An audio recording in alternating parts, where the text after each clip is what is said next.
राज्यातील लाडक्या बहिणींना मात्र लवकरच त्यांचे पैसे आता त्यांच्या खात्यात जमा होणार आहेत.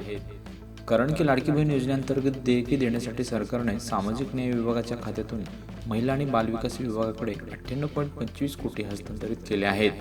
त्यानंतर पात्र महिलांच्या खात्यात दरमहा 1500 रुपये देखील जमा केले जातील. केवायसी त्रुटीमुळे ज्या महिलांचे अर्ज प्रलंबित आहेत त्यांना सरकारने त्यांची माहिती अपडेट करण्यासाठी अतिरिक्त वेळ दिला आहे. अशा महिलांना त्यांची केवायसी प्रक्रिया त्वरित पूर्ण करण्याचं आवाहन देखील करण्यात आलं आहे. जानेवारी आणि फेब्रुवारी या दोन्ही महिन्याची रक्कम लवकरच जाहीर होणे अपेक्षित आहे, ज्यामुळे 2.5 लाखापेक्षा कमी वार्षिक उत्पन्न असलेल्या कुटुंबांना दिलासा मिळेल. महाराष्ट्रातील सुमारे 2 कोटी महिलांना काही प्रमाणात दिलासा मिळाला आहे. तर उपमुख्यमंत्री एकनाथ शिंदे यांनी स्पष्ट केले आहे की मुख्यमंत्री लाडकी बहीण योजना बंद केली जाणार नाही, तर पूर्वीप्रमाणेच सुरू राहील. तसंच महाराष्ट्रात विधानसभेच्या अर्थसंकल्पीय अधिवेशनाच्या सुरुवातीच्या काही दिवसापूर्वी केलेल्या घोषणामुळे या योजनेच्या भविष्याबद्दल सुरू असलेल्या अटकळींना आता पूर्णविराम मिळाला आहे.